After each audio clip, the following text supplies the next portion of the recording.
There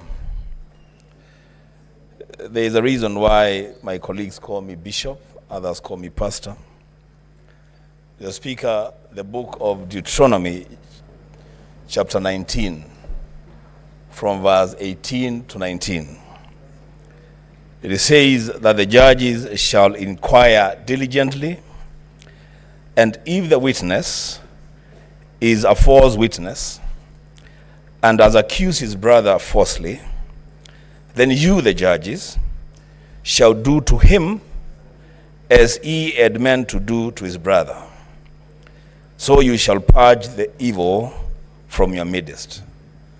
Mr. Speaker, I did not know that I would be a senator in Kenya at such a time as this, being called upon to judge between the National Assembly and the Deputy President of the Republic of Kenya through a motion brought here by one Honorable Mwengi Mutuse. But Mr. Speaker, here we are, and where duty calls, I will answer the call with courage and guided by a deep desire for that which is good for our nation.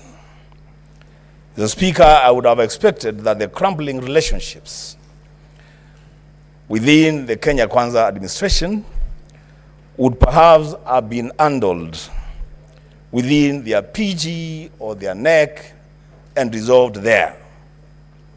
But because they have chosen this path, Mr. Speaker, they have made their bed, they must lie on it. Mr. Speaker, the mover of the impeachment motion must have a very dim view of the Senate of the Republic of Kenya. He comes to us with innuendos, falsehoods, sensational statements, and dropping of numbers without a shred of evidence.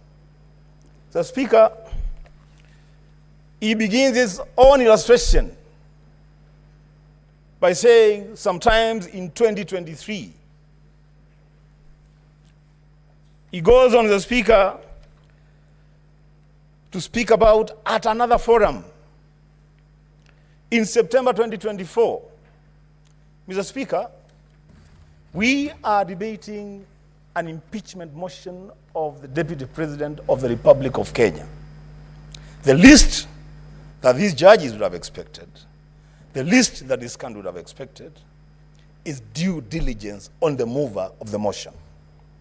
Getting every event and every date right. In fact, going down to the minute, to the second. This is a serious issue, Mr. Speaker. But Mr. Speaker, because of time, I will say two things. One,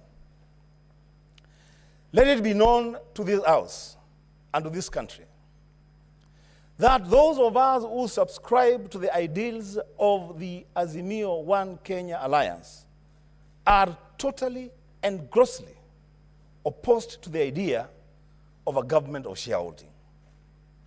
We don't subscribe to that idea.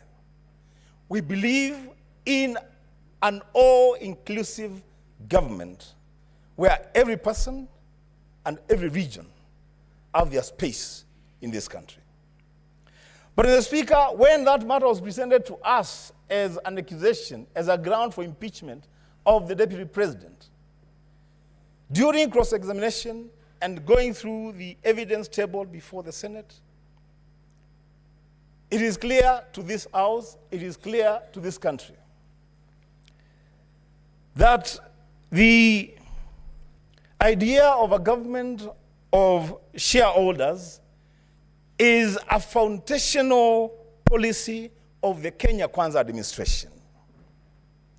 The signature for that policy is appended by none other than the party leader of that coalition, the President of the Republic of Kenya, the Speaker of the National Assembly, the Chief Cabinet Secretary, and Mr. Speaker, I would dare say, don't drag the Speaker of the Senate to this because he's not part of this.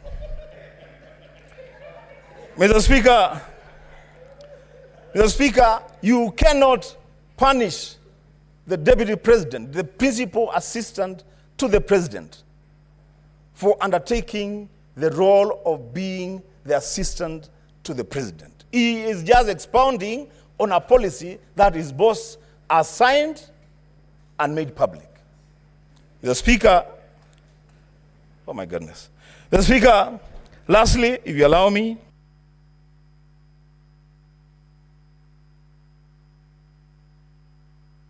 Senator Metho.